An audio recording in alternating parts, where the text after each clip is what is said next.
Yeah. Broken and shattered, but the crash never shaped what mattered. Grace fills the gaps where your life lost traction. This is the edge, where transformation happens.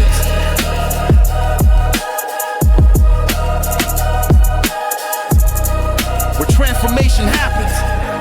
This is the edge, where transformation happens. Hey, everybody, I'm Bill. And I'm Stephanie. And you're on The Edge. Well, we're back again. Yep. How exciting. Very exciting. It's so exciting. Yeah. It's been a while since we've connected with you guys. It has been a while, and we had a great time at Cofield and at the Michael unit, and I was blessed to be able to go to Stringfellow as well. Loved seeing all you guys. An incredible little mini tour. It really was, and to be able to spend some time with the Victorious Living team and with Kevin Guidry. Yep. And what a guest we have today for the podcast for The Edge.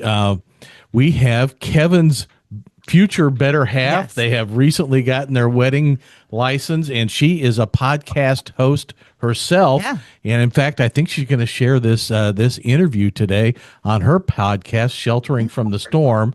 And we don't want to do a whole lot of banter today, but Sharing is caring. it is. Sharon is Karen. This is just another one of these great ministries that we've hooked up with, that we all serve the same boss, right? Yeah. We're not all trying to be all, oh no, this is my team, this is my thing. No. It all works much better when we work together for the master. It is. And she's been on this podcast before, but she didn't get to say a whole lot. No, in she that didn't. One. And so we wanted to be sure to have an opportunity for her to do her thing and be who she is and do. And to be able to hear more about her own ministry. And her journey. Yeah. From incarceration to success, because it is a great success story.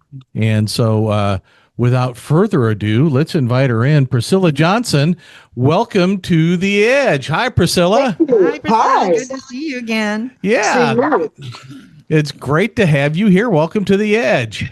Welcome. Thank you. Thank you for the invite. Yeah, well, it's good to have you here. And Priscilla, why don't you go ahead and tell our viewers a little bit about you and a little bit about where you are and what you do. So, a little bit about me. I am Priscilla, and I am an ex-felon, a repeat ex-felon. I couldn't get it right a couple of times. This last go around, I've always known the Lord, but I had to have a relationship with him. Instead of my grandma's relationship, I knew God through her. But once I found a relationship with him, I decided that I was tired and I had to change my mindset. And I sat on that floor at my bunk and I decided to do whatever it took. And that meant changing the way I thought things should be.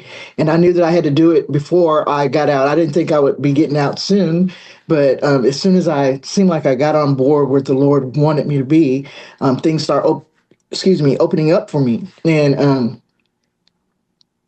I used to sit up under my bunk a lot, keep eyes off of me. I was in a faith-based dorm. And I didn't do a lot of praying to God because I already knew that he knew what I wanted, what I needed. I just listened. And in doing so, it was like little pillars of thoughts, bubbles come to me through the Spirit saying, when this comes up, this is what you need to do. And I'm an adult child of sexual abuse. And so I didn't ever think that, I would have a relationship was not the thing that was on my mind. It was learning how to live life on life terms without allowing my past to interfere with who I was and who God wanted me to be. I had a lot of gifts. I sang, I write. I write a lot, and when I'm disturbed, that's what I do. I just write, and sometimes I go back and read and it's like, wow. And so I decided that, I have this little book of poems that I'm getting ready to put out, but, it needs a little work on. And because I don't know anything about publishing, I tried to publish my own, and it didn't work out. So that's so exciting, though. And you know Yes. why I say that so exciting? I can't wait to read this book of poetry, because whatever your deepest passion is and that thing that you turn to, and we all turn to God, and I don't mean that you're turning to it instead of God, but that thing that we turn to decompress and just get all that angst and stress out. For me, it's singing. I used to lock myself in the basement at 3 o'clock in the morning and sing until my heart's content, just to get all that stress and stuff out. But those are always gifts, tremendous gifts that God has given you. When you have that kind of passion for it, yeah, that's a gift. And speaking of singing, I grew up singing, and so that was my number one. I thought, oh, I'm going to be a movie star, and I just heard the Spirit of the Lord say, "That's not what I want for you." But it gave me a release, as you said. It gave me, whenever I was in worship with my one man choir, my one man audience, which was me and God. Yeah. I felt so much better, and that was the only way that I could communicate to God about, the things that I had been through and the hate that I had inside towards the people that had hurt me. And eventually I found peace even in that. And so I decided, when I did get out, to start this ministry, not only to get out what I needed to heal, because healing is not a one-time process. Healing is a continual process. Yes. Yeah. And I had misunderstood and thought that, well, the Lord finally gave me a heart to forgive my perpetrator. And it was so hard, because that was the one thing that caused me to do drugs. I mean, it wasn't my excuse to do drugs. It was just my reason that I could not get over, the trust of the person that I trusted the most. And, it was a lot of things that I hadn't cut into to deal with. And so at the end of the day, I ended up writing a letter, and this time I mailed it. And then when I got out, I went and face to face and said, "I now release you. I release you from being a hostage of all the hate that I've had and all the things that you gave me and never asked me what I needed it for. And I no longer hold you hostage." And it didn't come out like I thought it would, but you can see the release. Yeah. That person is still victimizing little girls, and there's a part in you that can see it, but God didn't bring me here to heal the brokenhearted. That's his job. He wanted me to plant the seed. And once you have given a person release and forgiven them something that, rather they ever mentioned it in their heart, they didn't think they ever deserved, you could see the power of God moving. Now someone else will have to water it. Yeah, Right. that's right. That's right. But once I opened that door, he said, "Now I want you to walk in forgiveness and show other people how to walk in forgiveness." And so it seemed like I kept running into people like that, people that had that kind of past, that, you have this saying that they'll never change. I'll never be friends with somebody like that. And then there came Kevin. Right. He just dropped him in my lap and said, "I love him." Yeah. You're very similar to mine and Bill's story. Very Exactly similar. the same thing. Exactly the same, really. Yeah. And the people were not really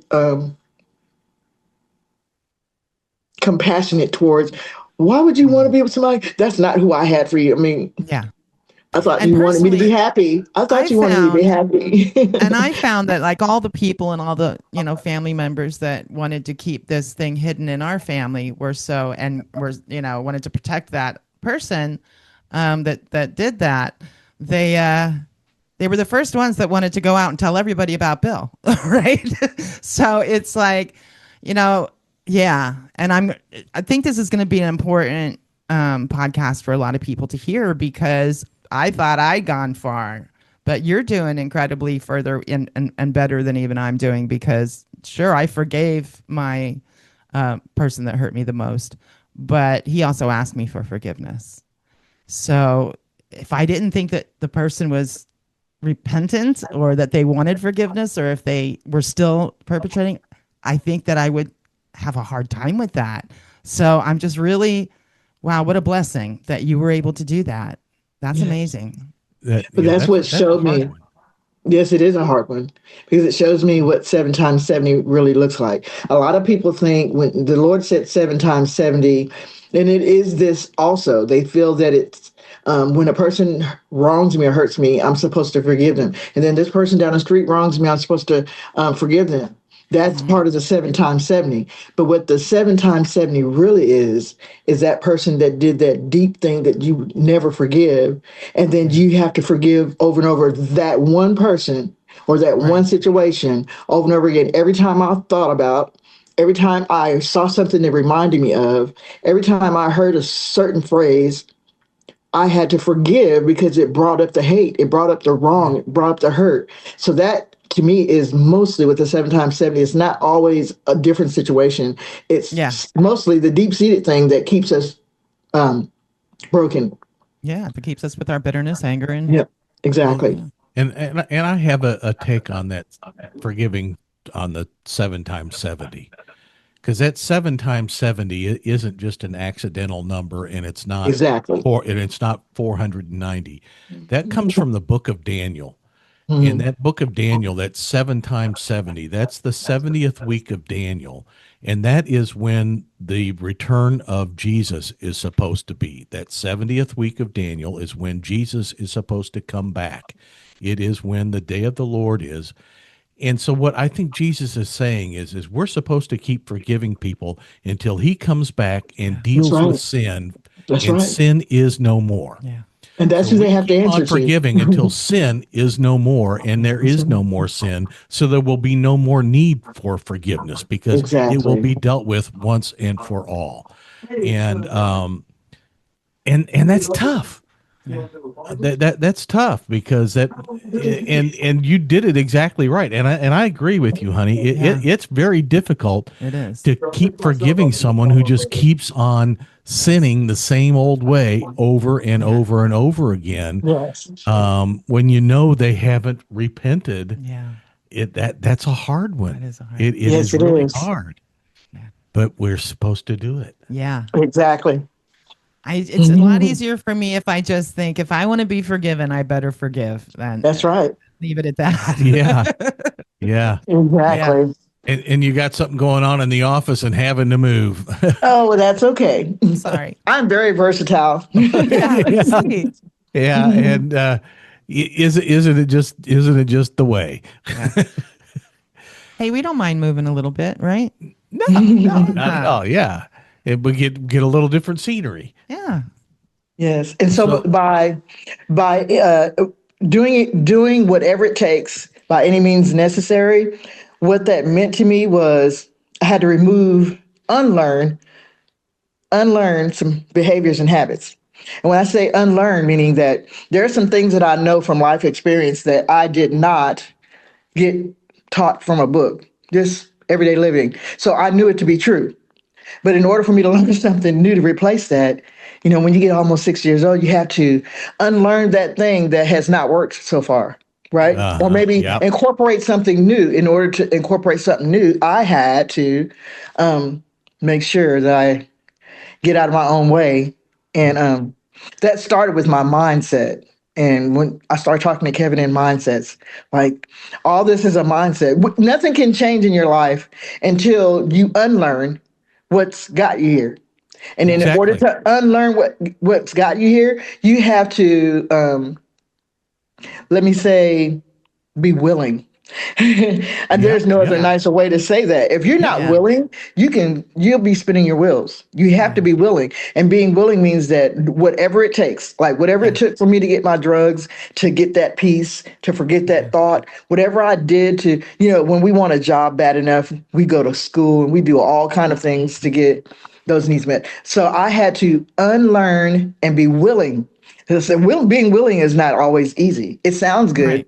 But then when it's time to do, it's like, but I'm not going to let go of that. That's always worked for me. That's who I am. When you hear a person say that, they're not ready yet. Yep. Right. And you have to replace it with something else. Yeah. Right. You can't just take it away. It's got to be replaced with something else. You can't has just to be take replaced away with a bad something habit. else. You have to replace it with a good habit. But you have to be willing to do that. Because when you get that new habit and it says, well, I want you to jump up and down and do jumping jacks for 2 minutes and then turn around and do it again, it sounds stupid, right? Yeah. But how do you know it's going to work or not if you don't try? Yeah. That's right. And nobody can do it for you. There is no easy button to push. There is no easy button. Are you sure? There just isn't. Oh, man. If I could have someone else do it for me, you know me. I'd be Yeah. all over that. Yeah, and I know who'd be doing it too. Right. And it opens up that door to pain again. Like Yeah. you think that once you overcome when you get over a hump of, I didn't think I'd ever get through that season. That season was to prepare you for the next season. And the only way you'll make it through the next season is to remember how you got through the last season. But a lot of people don't want to go back and look at that hurt. And it means that hurt, sometimes you have to overcome it again. There's that 7 times 70 again, right? Yeah. You have to overcome that thing again and again and again and again. And it's like, but sometimes you find out how deep seated it was, that it never ever goes away. It's always there. Yeah. Yeah. You just find different coping skills. I don't think that people really understand how absolutely life-changing that particular crime is, and how it just takes years and years and years and years of struggle to get through, to even be able to get to a point in your life where you're feeling like a normal human being, right? Yeah. Because and you can't get ahead, you can't achieve, you can't do any of those things because you're so busy trying to heal all this anger, pain, and bitterness that you have. Just pain, So it takes a number of years, I think. I try to have a lot more patience for the younger women and the younger girls who are still just have that open wound that they just haven't even yet begun to be able to heal from. And men, young men and women. Yeah. Now, Priscilla, I want to go backwards a little bit. You Okay. mentioned early on about your grandma's relationship with Jesus. That's who introduced me to God. Yeah. And I think it's real important that people understand that didn't save you. Your grandma's relationship with Jesus, it was great, but that wasn't what saved you. You had to have your own. Right. And there's a lot of people that I met when I was locked up that said, "Oh, that's all right. My mom went to church all the time." Well, that's great. That's great. Yeah, wonderful. But what about you? Yeah. Right. That ain't going to save you. And you can go to church your whole life and never surrender your life over to Jesus. Absolutely. Right. Yeah. You can be dragged along to church with your mom. Yeah. You can go to church with your mom all the time. But if you haven't got that relationship with Jesus Christ, Yeah. you ain't there yet. Yeah. That's right. So I want to hear a little bit about the time when you finally made that decision to give your life to the Lord. What was that like? What was it that made you decide, I've got to do this now? Now's the time that I've got to give my life to Jesus Christ. What was it that had happened that you said, my grandma's faith isn't enough. I've got to do this for myself? Well, let's go back a little to that criminal addictive cycle that I kept finding myself in, saying that, how did I get here? This is not how I was raised. This is not who I am, right? But it wasn't just that. It was because I was an isolator and a people watcher all my life, right? And so I sat on my bunk a lot and I watched and I watched and I watched and I saw this person is covering up this. It was like easy to identify the hurt that I had connection with these people. And one day, you know how the Lord Spirit tells you, go sit at the table over there. And it's like, these are people I would never talk to. I'm not going to go sit at that table. They're cursing. They're doing this. They probably got illegal substances over there. And I just kept feeling that nudge. And then when I went to go sit down, even at 30s and 40s, they were saying, Miss Priscilla's coming. Y'all be quiet. Y'all be respectful. They were listening. Yeah. And I was able to minister to those people without knowing that I was ministering to. And the Lord was showing me that He had told me to sit down. And when I sat down, I was hearing their conversation, and they were having conversations that were similar to what was going on in my life or happened in my life that I had experienced, that I could tell them, well, if you try this, this may work. And then they were coming to me later when no one was around saying, well, how did you do that? And then I took it to the Lord. Up under my bunk was my favorite place. And I heard Him say, literally, just like we're talking, this is what you're called to do. I did not bring you out of this for you to hold on to it. Amen. I brought you out of this so that people that don't know me, that don't think that they can heal, that don't think they think they're the only ones. I need you to be the mouthpiece. Yeah. And then it sent me to, in my sleep, and I often realized that when everyone in the Bible that he told to go do something, he had already warned them. Right? Ezekiel, Yeah. I'm going to Yeah. show you this, snatching by his head and tell, look at those people. Look what they're doing. Look what they're saying. Yeah. I'm not going out there and telling them nothing. They're not going to listen to me. And God was Yeah. like, I know. But everyone that he did that to, they all were, look at Jonah. I mean, they all ran, right? Yeah. And Yep. he's like, Moses. they've already heard it because Yeah. I've already sent other people. But here's the deal. It's not our place to judge. So if I am being told to go to the wilderness to tell them my story, to listen for where I can help, it is not my job to water the plant. It is not my job to bring them out. It is not my job to stay until they're delivered. It is my job, he said, they're going to die in their sin, and their blood will not be on your hand. But if you don't tell them what I tell you to tell them, this is their last warning. And if Yeah. then their blood will be on your hand. Yeah. See, it's not about how many times they've already been warned. It's about how many times, 7 times 70 keep coming up, Yeah. Yeah. right? Yeah. I've forgiven them and I've given them another chance. I've forgiven them and I've given them another chance.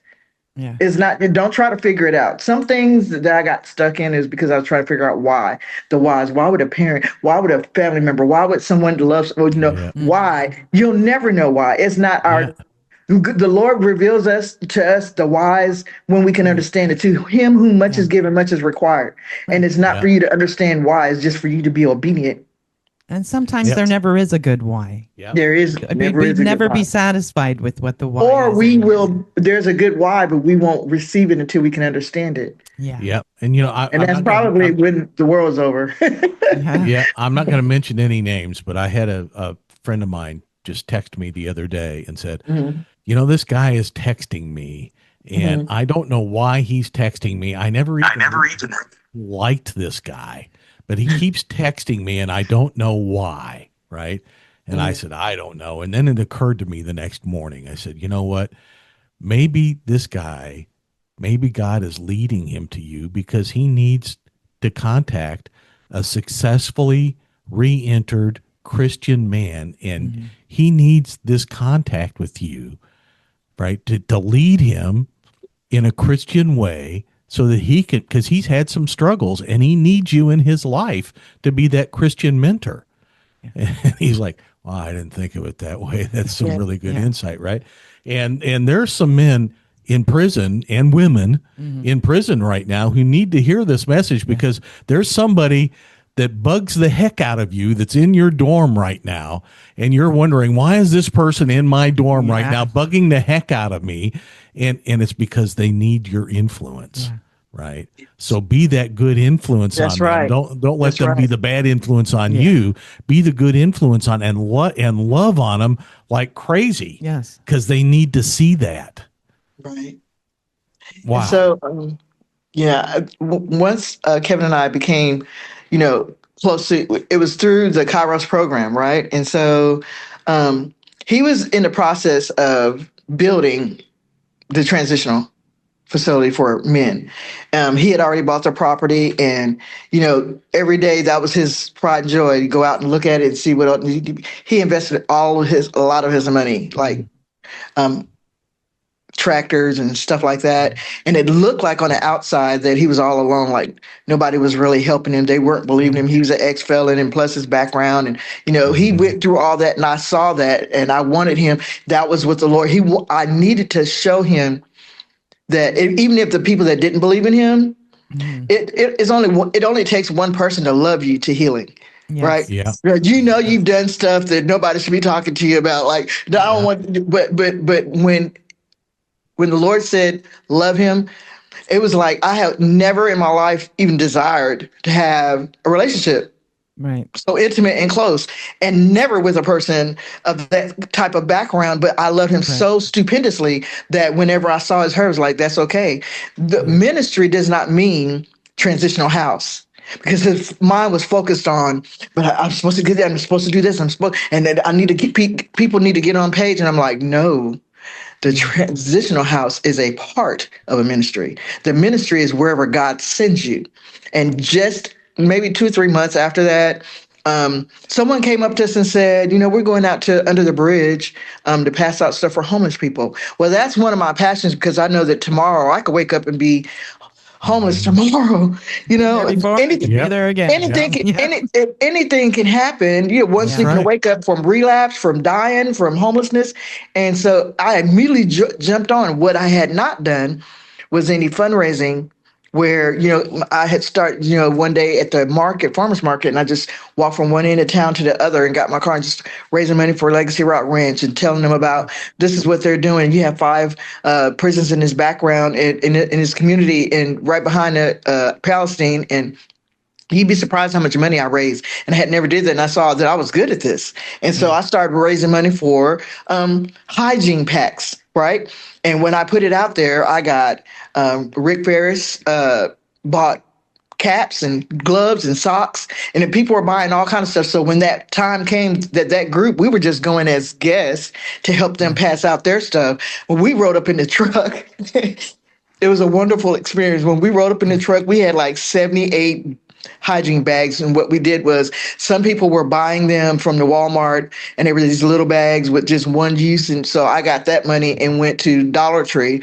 got a 2.5 bag, a Ziploc bag, and put this large size body wash, shampoo, conditioner, and someone bought a little bag of Jesuses. Everybody needs a little Jesus. And we put those in there. Then Kevin ordered some towels, things that we thought that we would need if we were ever homeless. And we had all this stuff in this Ziploc bag. And people were just, when they see our truck come up now, when they see us come up, they all flock. We have to take people with me to stay on this side and this side because they're still in it, right? Yeah. And then I think what hurt me the most is we ran out the second time we went. Because we had bought a little more, but there was more people, whole families, like husband and his pregnant wife with their 5 stair-stepper children, and she was pregnant. And, I couldn't understand why this whole family was out there, right? And Kevin locked the doors of the truck on me. And he said, are you giving my stuff away? But we ran out. Yeah. We ran out. I said, they need this spray. We can buy some more. They need this spray. He said, that was my favorite spray. It came from Bath and Body Works. So I was like, I'll get you some more. But he locked the door because I was literally going in there. We were passing out blankets too. I was literally taking stuff out of the truck because people were coming after we gave everything away. And so that took our mind off of building the transition, laying the foundation. And I was like, that gave him a little piece and something else to do, but it also gave me something to do because it showed him that, the ministry, because he was just adamant about, I need to build this transitional house. It's going to come when God wants it to come. The money's not going to come until God wants it to come. We need to do whatever's in front of us to do right now. And what's in front of us to do is go to work, go to school, go to church, because I was still going to school and tied to these people that the Lord has put in our lap. And we ended up enjoying it. Now we do it every 2 or 3 months. We do it, right? And so, yeah. I love that. Now the money just start falling out of the trees. It's like all of a sudden one person $2,000 check and was like, and I saw his eyes. Said, "See, now the season the Lord has shown you that this is not just ministry. You're not just focused on this one thing right here. My ministry consists of everything, Right? Not just our life is a ministry. that one thing." That's our right. lives are our ministry. That's not right. just one activity That's or two that we do. Yeah. Right. That's a good way of looking at it. It sure is. I need to do that more often, I think. Well, you live it. I do live it, but every once in a while I need some me time. I know. I'm sorry. No, you're fine. So Priscilla, tell us a little bit about your podcast. Yes. Okay, so my podcast and my blog go hand in hand. I sort of got discouraged because I had worked at this church for, let me say, almost 4 years. It was supposed to be temporary, but until I got out of college. And I just knew that, I was going to have an obstacle for having a jacket on my back, ex-felon. And then, because I'm Black or whatever, there's a lot of stigma about everything in the small towns. And so I started looking for a job before I graduated college, which the doors are just closing. They're still closing. I'm just overwhelmed with rejection, right? And so I wanted other people to know that may not have went through half of what I've gone through to be encouraged to know that, there is hope. You can change your mindset. Then I got to that place where the rejection was so powerful that I got stuck there. Like, what is this? Like, and know that I'm more strong and I'm more than a conqueror. And I know that, this is not, God didn't bring me this far to drop me off, right? Yeah. This church, I was a housekeeper there over 5 different buildings, right? And they loved me, right? When I got there, the Lord was blessing me so much that one of the ladies that came there, every time she saw me, she's like, ding. I said, what does that mean? She said, I needed to see. Her name is Vicky Shaver. I'm going to say her name. Oh, God bless you, She, Vicky. she said, I needed to see the Lord working because I had lost my faith or my hope. And every time I came in there, I had graduated from Rock Bottom Ranch. I didn't know where I was going to go. They gave me this job and I needed transportation. I'm in a small town. All these things is what I was concerned about. Yeah. And so there was a lady that worked on a pardon and parole board that just scooped me up and loved me to healing, right? And she went down her phone list. And she said, "What do you want? You want a new bath towels, or would you use old bath towels, or would you like a new this or a new that? Would you take an old mattress, or do you want, And everything that I thought that I would need, or she thought that I would need, she went down her phone list of everybody until the phone stopped letting her. And she repeat and click copy paste. And before we were through scrubbing the concrete off of her house, because she was getting a new house built, she said, well, we got you at least 3 rooms full of furniture and all the bath towels and mattresses. She said, now we need to find you an apartment building. And she drove, I had told her, oh, look here and I look there, all these fancy places. And I didn't know anything about Palestine. So she went and found me. She said, well, what do you think about that place right there? And that I lived there for 4 years, right? Anyway, long story short, all my needs had been made. And when I came into work, she was dinging me, Vicky Schaefer. She was dinging. She said, this is amazing. I think I've been there maybe 2.5 weeks. And then she dinged me again. And I was like, what is this? She said, you'll never believe this. She said, there's a check for $3,000 in the safe for you for whenever you find your car. I said, really? She said, how much do you got? I think I had like maybe $8,000 something dollars, from when I got out of prison. And she said, well, when we get enough, you can keep it in here, or you can open your bank account. I said, I'm going to keep it, let it stay there. Yeah. Maybe 4 days later, it was in the same week. Ding, ding, ding, ding. When I came in, she was like always waiting for me when I came in. She said, I thought you was going to call in today. She said, look, and it was an envelope and it had $3,500 in it. And it said Priscilla's car. I said, where'd this come from? She said, I cannot tell you. I was told to not tell you. It doesn't matter. God is providing. And that's when she told me she needed to see this. Like God was really, really blessing me. And then the last ding was the lady that I bought the car from.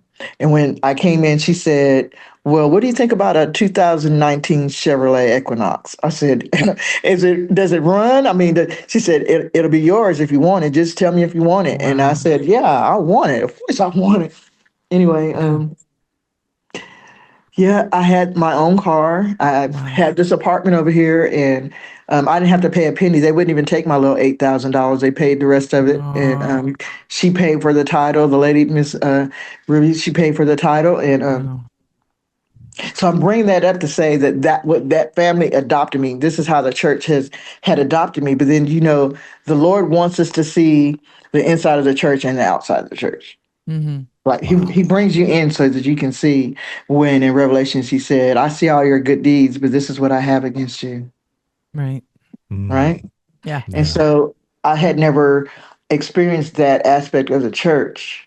And I had a family of churches that had adapted and adopted me from Rock Bottom Ranch. Right. And Wow. Yeah.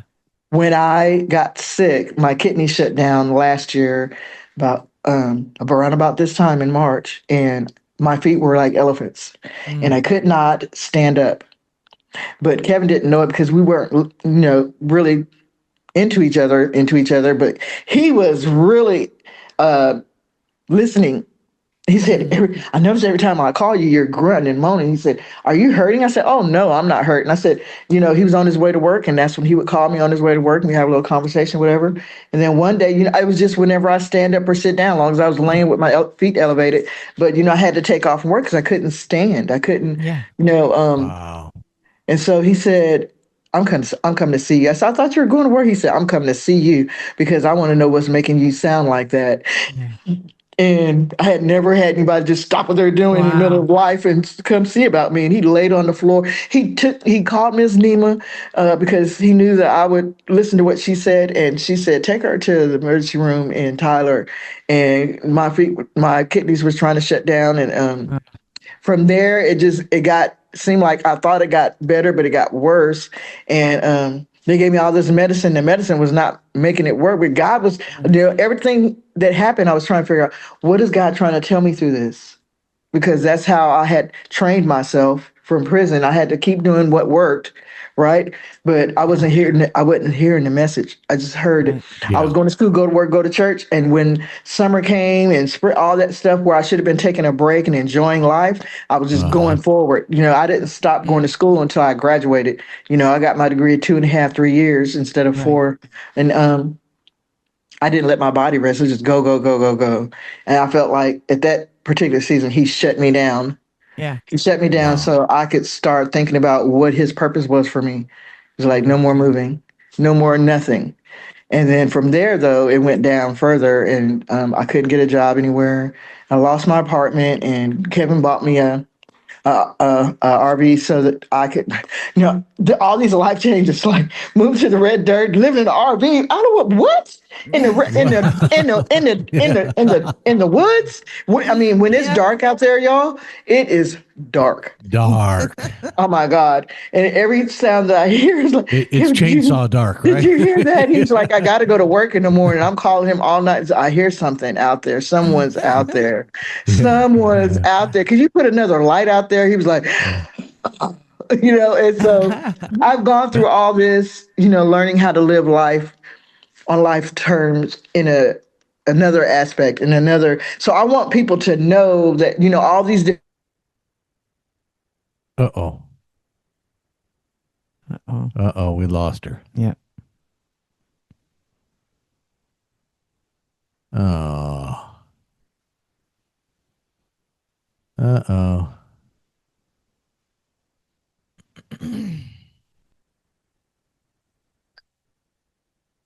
And, and she Probably never, doesn't know yet. yeah, and she didn't say nothing about the podcast yet.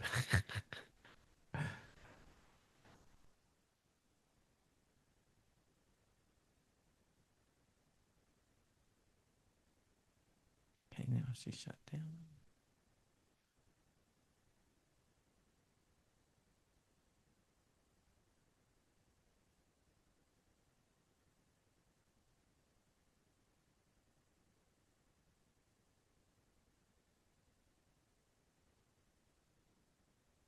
I'll bet her phone. She was on her tablet. It probably died or something.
Oh, here she is.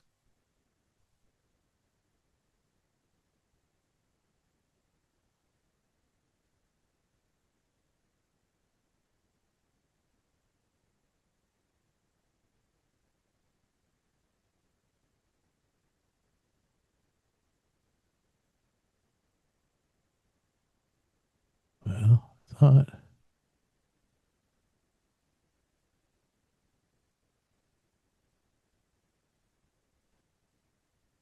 Says joining.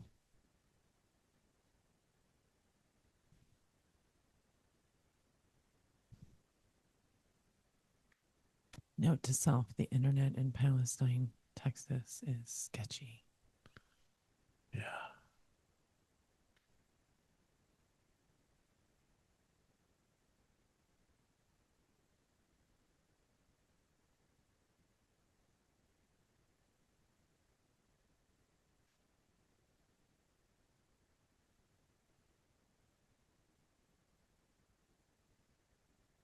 I'm multitasking. Mm-hmm.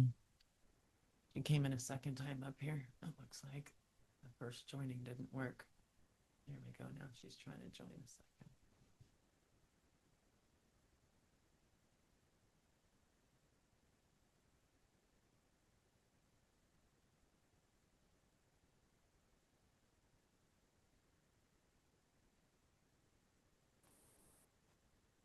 second. Hello. There she is. Okay. All right. Are you back? I'm back. I don't know what happened. I was Yay. just sitting here and it went blank. Yeah, it just died. There wasn't Anyway, even any I was warning. just no warning. And so I just want to make sure that people out there, when they have nothing to do, like the blogs are for the same people. They said know your audience. Well, my audience is not just recovering alcoholics or addicts or people that are struggling. It's also people that are grieving, because at the church, I met a lot of people through the grief process. They have a grief share group, people that have lost family members that need to know that, you can change your mindset. You don't have to wait until you lose someone, or you don't have to do it alone. Here's the main thing, not only to show that there are other people going through the things and I'm still here, right? Yep. But it's also to let them know that we do change. Yes. We do love strangers, right? Yes. We represent the church, so that the people won't misconstrue that they have to be in a building. They'll know that church is the person, not the building, Yes. right? That's Yeah. right. 100%. Yep, we are the church. We are the church. We Yeah. are the church. And it gives them tools to inquire, inspire, retire, repeat. And inquire, inspire, retire, repeat. You're inquiring about what I need to change, and you're inspired to find out the rules, the tools, and the needs, right? And then the things that you got to get rid of, right? Then you repeat that process until it's all gone. Because a lot of people think, well, I don't want to do smoke no more. Well, how many times does it take for you to change your behavior? Like the New Year's resolution. How many times have you failed that New Year's resolution because you tried to do some Jenny Craig Weight Watcher program, but after you got to where you wanted to get, you stopped doing it? Yeah. Right. Yeah. So that's the repeat. The most important thing people need to realize is this is not a temporary change. This is a lifestyle change. It means you got to do it every day of your life. If you want to stay that same size, whatever you did to get there, that's what you need to do to keep that, right? Every day of your life. Every day And it's of your kind of life. like peeling an onion too, isn't it? Once you think you have one area conquered, you find, oh, I Exactly. really need to work on this other area. Right. So, it's like an onion. Because if you don't do it every day of your life, you end up forgetting what you did or the tools you used, and they become complacent. Yeah. Once we become complacent in an area, we don't have no desire to go back to that. Yeah. Right? Yeah. We just want to keep doing the same thing over and over, expecting different results, and it don't work that way.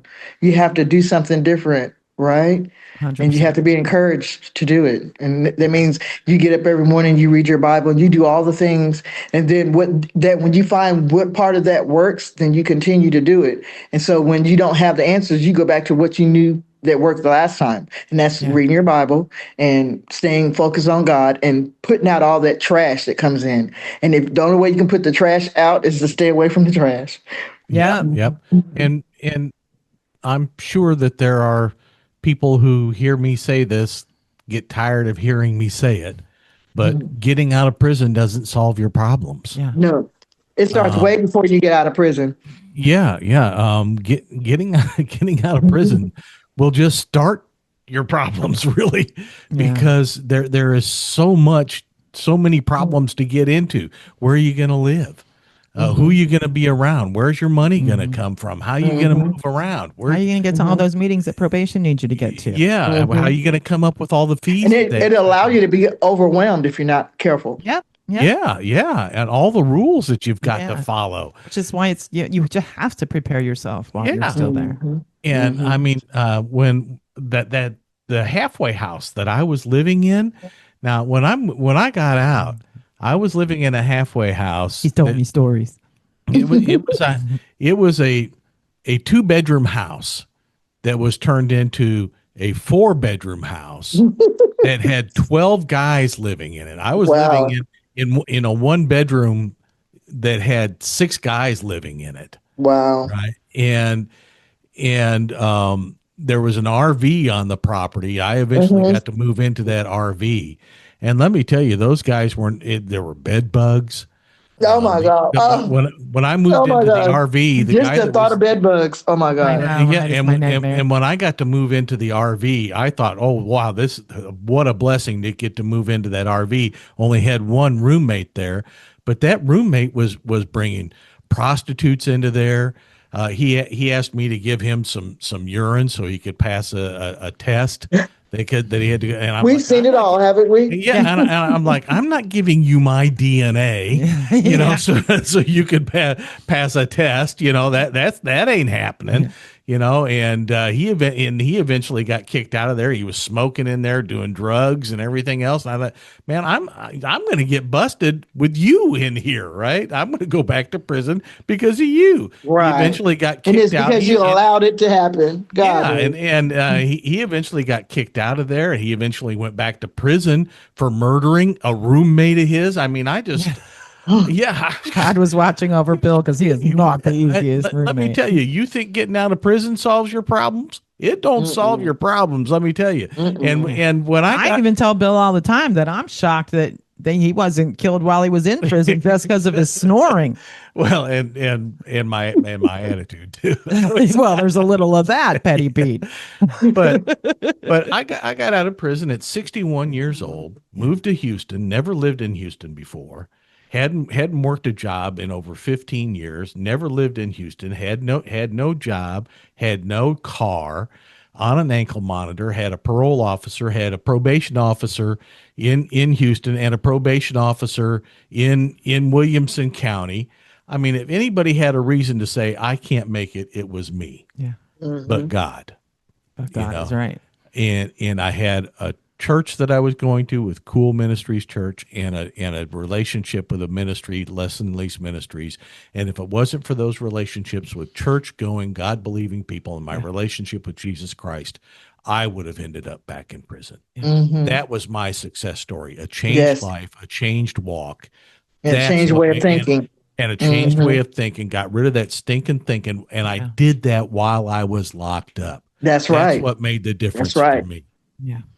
And I want to say, I just want to comment one thing about spiritually, what I've found to be true about bed bugs. Bed bugs are the parasites that you can't see them, right? They're clear until they suck the blood, right? Yeah. And once they suck the blood, they spread like one into to thousands. Well, sin is like that. Sin, you can't always see it, right? Yeah. Sin is invisible until it catches on to a weak person, right? A person that's victimized, that he turns into sin, turns into prey or whatever. And once you let one in, just one little sin, and you become comfortable, it spreads into, you get comfortable. Next thing you know, you got a list of sins that if the enemy can't use this sin against you to make you fall, then he uses another sin against you. And it spreads just like that bed bug. It's like But whenever I think about bed bugs, you're infested with sin. You're infested, and and just like bed bugs make you want to twitch and itch, that's what sin should do whenever you have found yourself with a tool to make you want to change. And when you have warning signs, right? You have warning signs that say, something is amiss. Yeah. Don't believe everything you see. There's warning signs, and when the warning signs come and you don't take heed, that's what happens. You get sucked in, and the next thing you know, ta-da. Amen. Yeah. But what I wanted to comment also on your, it changed before you left prison. While I was under that bunk, right, I was getting the triggers. Let's talk about the triggers. This is the most important thing about changing. So you've picked up a tool and you've learned how to change, and you find yourself on the other side of change. You failed. Okay, failing happens. That's how we learn. But when you fail, and you go back and look at what caused me to do this, what snuck in on me that I didn't see coming. See, these are the triggers. Some people have triggers that if they're around certain people, that atmosphere, that lifestyle just catches back on. But Lord help me to not be drawn to those certain people. And usually those certain people are family members, right? Close friends, people that we grew up around or whatever. And this is going to be probably sad to say, and hopefully people will take it with the grain that it is, but it's truth. Our family members are our biggest relapse triggers. Our family, because people that we don't know don't affect our lifestyle, right? We can ignore it, right? Someone up close and personal, someone that is in our family, that they see us trying to change, but we say, give you an example, I'm getting ready to go to the grocery store and I'll be back in a few minutes. And you have that one family member say, well, last time you went to the grocery store, you was gone for 2 days. Do you think that's encouraging, motivating, or deterring, right? If it deters you, then, if a person's not strong enough, they'll respond. The next thing, well, they're going to think I'm doing it anyway. Might as well go ahead and do it. Right. So sometimes we have to divorce our family members that are not going to be conducive of a better me. If you're going to remind me of every single thing that I've done in the past. Now, if you see that I'm having behaviors that causes me and caused me before, then let's address it and give me some positive solutions. But don't bring me down. Don't bring it up and then just leave me there saying that I'm just a failure. I'll never make it. No, tell me what you think that I could do to be better, not just so it'll look good for you, but so that whenever I do get in that same place, that I have something to reach up and grab me, catch me before I get to that bad place. Right. And so. Well, and another aspect is that for some people, that one sin, that first thing that they do could be the trigger that says, oh, that's it. I can't do this. I'm just going to give up now. And no, that just means you had a relapse and it's time to get back on that road. That's right. And and find out what it was that made you do it. Like, was it a memory? Was it something someone said? Of. Yeah, that's right. Yeah, it doesn't matter. It's a relapse of. Get back up. Yeah. Mm-hmm. Mm-hmm. And here's another one, Priscilla and Stephanie. When you get angry, right? Mm-hmm. You think about, well, that person insulted me. Well, did you expect that you would go through the day without somebody insulting you? Well, that's an invalid expectation. If you expect that there will never be anybody that would say something that would be rude or insulting, disrespectful, or disrespectful, well, that's not a valid expectation. Yeah. There are people out there that are rude and insulting.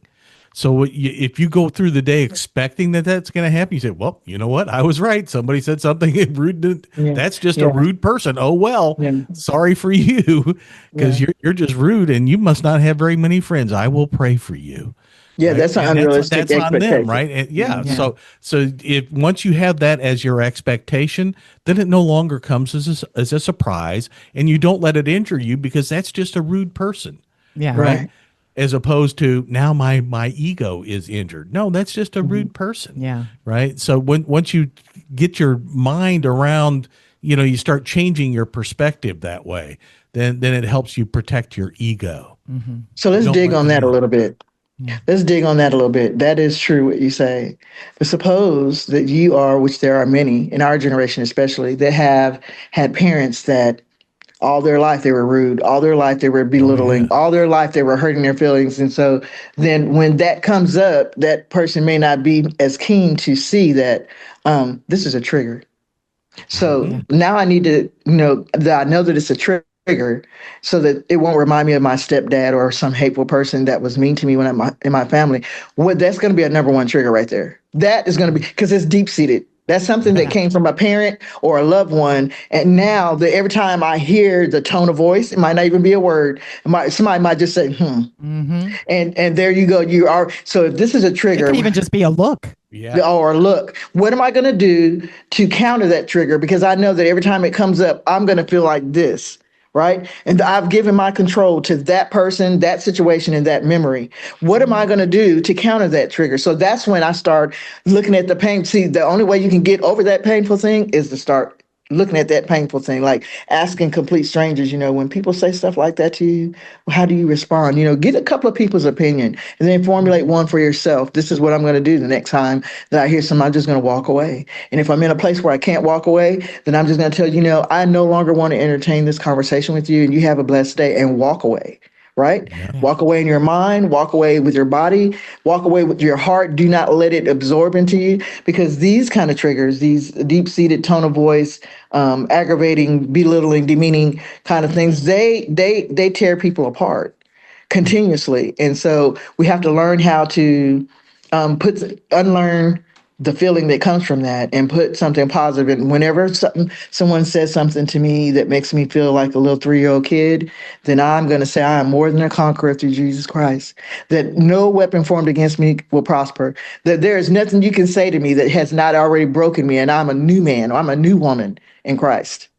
Amen. Right? And that's exactly what I did when I was locked up. All those negative self-talk that goes on. I had a notebook, and when I would come across some negative self-talk, like my dad was exactly one of those people. Yeah. Always, you're worthless. You'll never amount to anything. You're a piece of what. You're useless.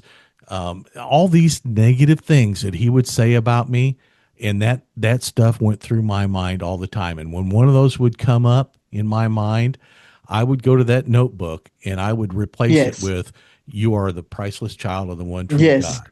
You are wonderfully made." God's promises. All the things that God said about me, I would write that down. Yeah. And I had a long list of these things that God said about me. And every night before I'd go to bed, I would read through all those things. Yes. And every morning when I got up, I would read through those things. And every time something new would come in, I would think of something that would counter that. Yeah. And I'd write it in that. And I had 2 pages of those affirmations, positive affirmation statements that I would read through every night and every morning.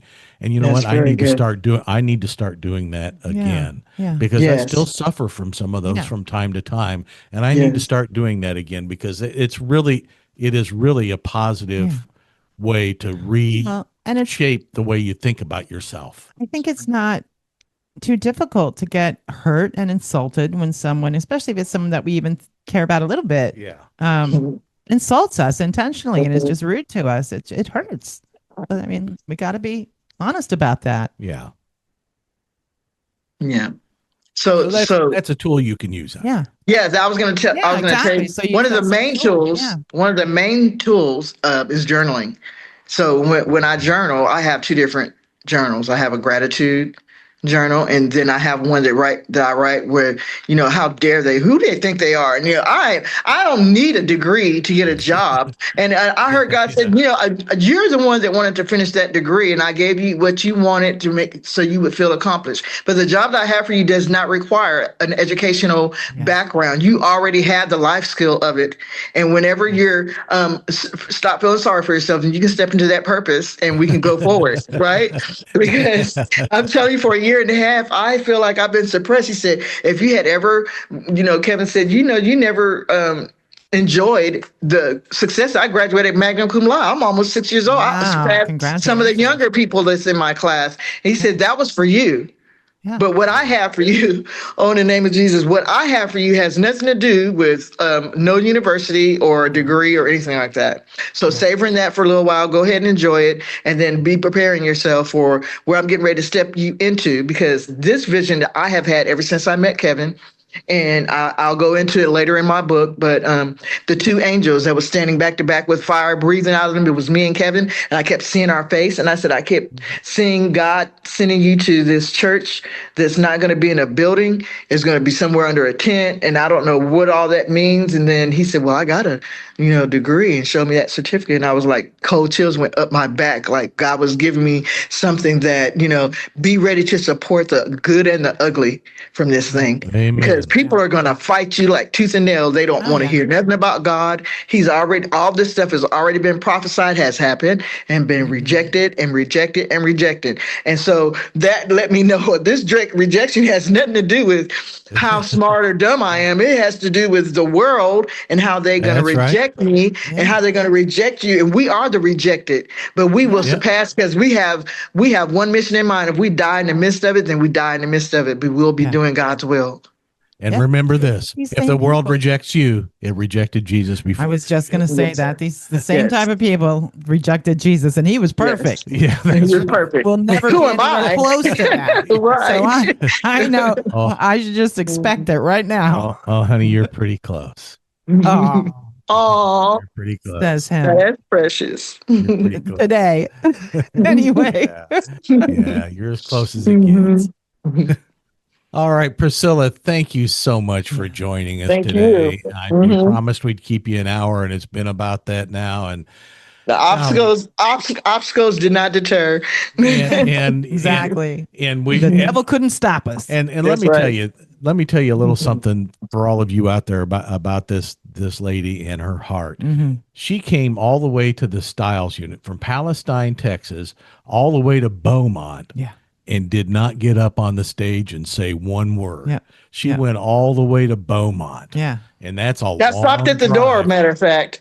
Yeah, and almost didn't even get in the door. Yeah. That's right. Yeah. And without and did not get to say a word. Yeah. And happily. Yep. And that speaks volumes about her heart for ministry. And we just appreciate you so much. She's been to Stringfellow with us, and we appreciate you. Thank you. Yeah. Next time you come in with us, I promise you, Yes. you're going to get to say a word. Yeah. That's fine. All right. We love you. We I appreciate support you guys 150%. and we love you, and thanks for we love coming you, Kevin. on the edge, and Yes. and tell Kevin we appreciate him sharing you with us. Okay. And, We'll have to come up to that ranch and have some barbecue one of these days. Oh, yes. Yeah.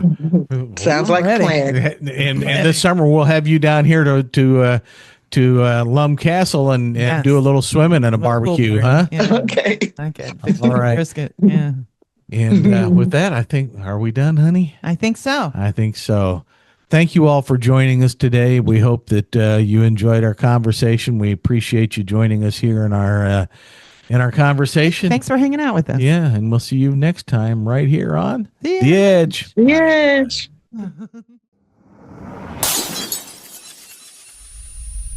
Yeah. Broken and shattered, but the crash never shaped what mattered. Grace fills the gaps where your life lost traction. This is the edge, where transformation happens.